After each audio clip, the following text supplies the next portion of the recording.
Muy buenos días, paz y amor, hermanos, amigos y radio oyentes de este canal, que como siempre digo, tanto edifica y tanto bien hace a todo aquel que lo escucha. Mi nombre es Diego Martín, y como cada jueves, desde esta bella tierra como es Irlanda, tengo la bendición y el privilegio de poder compartir con todos ustedes un pensamiento que a modo de devocional espero que pueda llegar a cada uno de vuestros corazones y sea de gran bendición.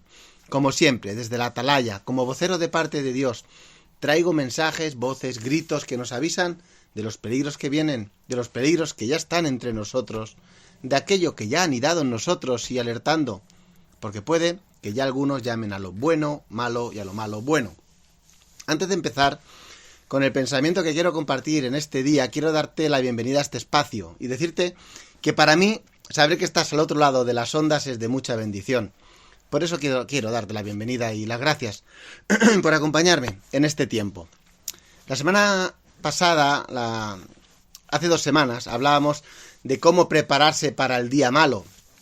Y para ello leíamos el Salmo 27, el versículo 5. Y hoy quiero seguir con ese salmo, porque tiene mucho para bendecirnos. Y quiero poner un ejemplo. Vosotros usáis el GPS para moveros de un lado a otro, con el coche o con el camión. El GPS, el de Google o el Tontón o cualquiera de ellos o algún otro, el Waze, hay algunos por ahí, ¿no? Pues mira, aquí en la tierra donde yo estoy, en Irlanda, es muy importante porque las carreteras no son como las de España. No, en España son una maravilla. Aquí hay unas cuantas buenas carreteras y luego un sinfín de vías que comunican todo con todo, que la verdad es un lío. Y además, constantemente, al ser un país muy ganadero y agrícola, suelen haber cortes por el paso de ganado, por arreglos, están siempre cortando los árboles, las hierbas que crecen hacia dentro de la carretera. Por eso usar el GPS es algo imprescindible. Y el otro día, y no es la primera vez que me pasa, yo iba de un lugar a otro que ya me conozco bien. Y el GPS, sin saber por qué, me daba otra opción más apartada o más lejana, vamos a decirlo así, y tenía 2 opciones para escoger. Yo decidí seguir como siempre y no hacer caso. Pues bien, había un atasco más adelante monumental. Me hizo perder mucho tiempo, la verdad. Yo sabía el camino y el GPS me recalculaba la ruta, pero yo no hacía ni caso. Seguía adelante y el GPS recalculando, pero al no hacer caso me retrasé bastante. Pero con todo esto aprendí algo. Y es el tema que yo quiero compartir con todos. Y es que no tengo que confiar en mí mismo tanto. Este es el mensaje de hoy. Puede parecer que no debe de ser así.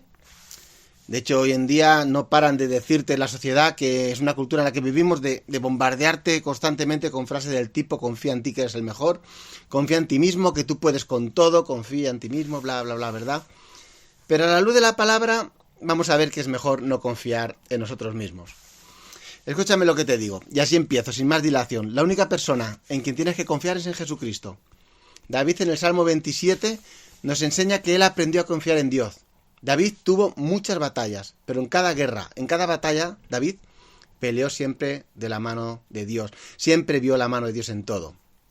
El versículo 10 al 11 del Salmo 27 dice: aunque mi padre y mi madre me dejaran, con todo Jehová me recogerá.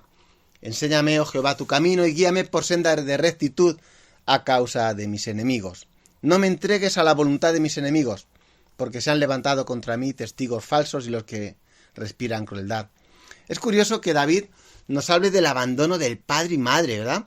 Pero no es de extrañar, porque en la Biblia se relata que David sufrió esto. Uno puede decir que David no fue abandonado, pero muchas veces no es necesario que un padre se vaya de casa para que sus hijos se sientan abandonados. David sufrió abandono, y podemos recordar como cuando Samuel llegó a ungir a los hijos de Isaí, porque Samuel dijo que Dios había provisto rey de sus hijos. Cuando llamó a sus hijos, llamó a todos, pero se olvidó de David. David estaba afuera, y Isaí no se acordó de él hasta que el profeta le hizo memoria. David, por eso, compara la paternidad de Dios con la paternidad de papá y de mamá. Y se da cuenta que la paternidad de Dios es mucho más grande que lo que sus padres podían ofrecerle. Por eso déjame decirte que, aunque no sé cuál es tu experiencia respecto a este tema, pero lo que sí sé con seguridad es que Dios, cuando naces de nuevo, tú recibes el privilegio de la paternidad que viene de parte de Dios. Él es nuestro Padre Celestial. David conoció el abandono, pero David pudo conocer después la restauración. Porque para poder ser protegido, primero debes de ser desprotegido. Para poder haber restauración, debe haber un daño con anterioridad. Juan 1:12 dice, mas a todos los que le recibieron, a los que creen en su nombre, le dio potestad de ser hechos hijos de Dios. Por eso, cuando confías en ti mismo, crees que te las sabes todas, pero cuando confías en la paternidad de Dios, la paternidad de Dios te va a cubrir, te va a sanar.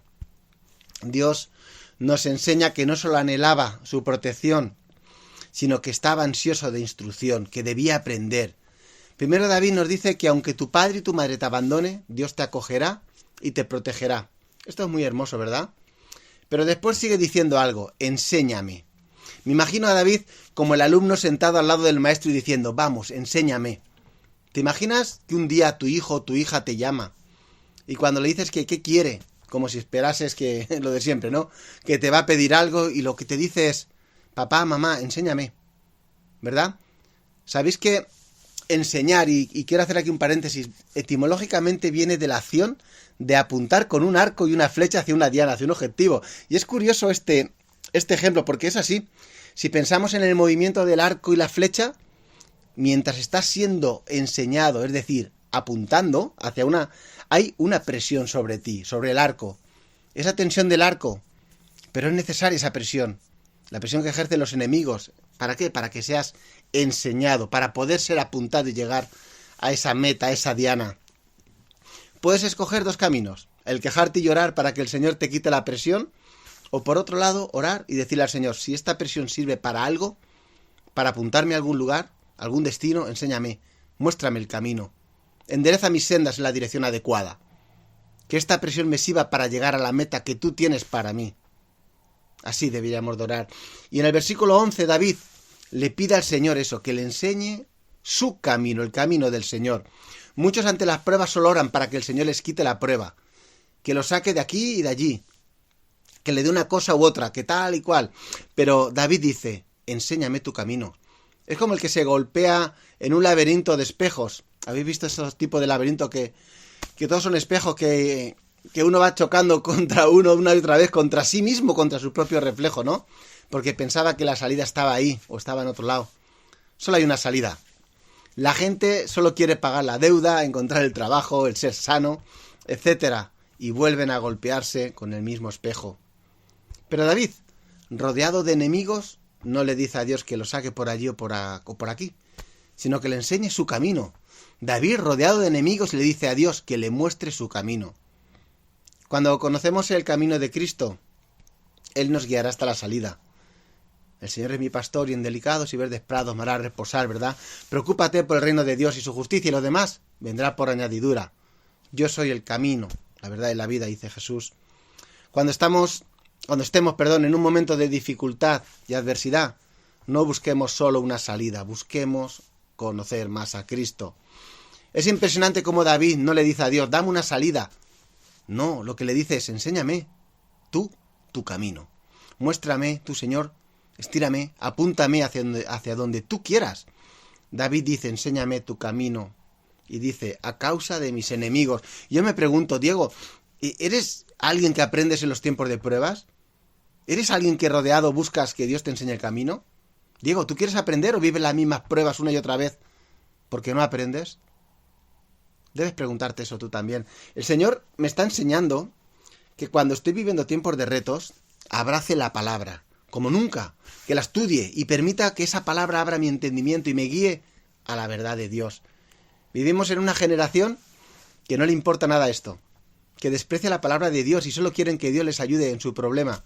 Y por eso siguen el ciclo una y otra vez, golpeándose contra el espejo. Por eso he aprendido a orar. No solo, Señor, sálvame de este problema, sino, Señor, muéstrame, guíame, instrúyeme en tu palabra por medio de este problema. Creo que al Señor le agrada esta oración. Señor, usa esta situación para que yo te pueda conocer más a ti. Cuando en una crisis buscamos la oportunidad de conocer más a Dios, la crisis dejará de ser nuestro Dios. Y es que mucha gente parece que lo más importante, lo único, lo que es el centro es la crisis en sí misma. Y no es así. Las crisis solo nos apuntan hacia conocer a Dios.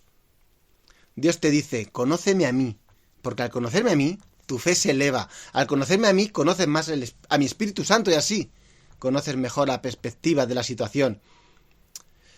Y no miras la crisis de la misma manera. Ya no miras así. Esa mala situación deja de ser lo importante y es Dios quien ocupa su lugar como lo más importante. Conocer a Dios, hermano, hermana. Vivimos en una generación que quiere salvación pero no quiere rectitud. Vivimos en una generación que solo quiere protección pero no quiere sabiduría. Vivimos en una generación que solo quiere luz para salir de un problema pero no quieren salir de sus tinieblas, de su pecado. Vivimos en una generación que se conforma con una ayuda momentánea, pero no quiere la salvación eterna. Debemos pedirle a Dios no solo que nos libre del mal y nos ayude y nos provea, sino debemos pedir a Dios instrucción en su camino. De esta manera se consigue tener un corazón como el de David, de acuerdo al corazón de Dios. De esta manera David estaba enamorado de Dios y Dios de David. ¿Cómo oraba David? Tengo a mis enemigos justo detrás de mí, pero yo te quiero a ti. No tengo dinero para algo que necesito hacer, pero quiero que sepas, Dios mío, que yo te quiero más a ti. Quiero que sanes a mi hijo, a mi madre, pero yo te quiero más a ti. Quiero conocerte más cada día, Señor. Cuando confías en ti mismo, no crees en la sabiduría divina, la sabiduría que viene de lo alto. Y por eso Proverbios te dice que fíate de Jehová de todo tu corazón y no te apoyes en tu propia prudencia. No importa el tiempo que estés en un ministerio, el puesto que ocupes en la iglesia, el tiempo que eres creyente. Confía en Dios por encima de ti mismo, no te fíes de ti mismo, no te creas tan espiritual que luego en la primera crisis te sigues golpeando con el mismo espejo, porque no has aprendido a conocer a Dios, porque tu orgullo se eleva más alto de donde elevas tu relación con Dios. Una de las cosas que me ha enseñado el Espíritu Santo es que cuando leo un versículo de la Biblia, debo leerlo como si fuera la primera vez, olvidando lo que ya aprendí de ese versículo, dejando otras interpretaciones para que así se revele a mi vida lo que Dios quiere enseñarme a mí en ese momento. No me entregues a la voluntad, dice David, de mis enemigos. Esto a mí me cautiva. No me entregues a la voluntad. Y dice, no me entregues, porque la justicia es de Dios. Dios está controlado, todo está controlado por Dios. David sabía que los enemigos nada podían hacer contra él si Dios no lo permitía. David sabía que su vida estaba en las manos de Dios y no en las manos de sus enemigos.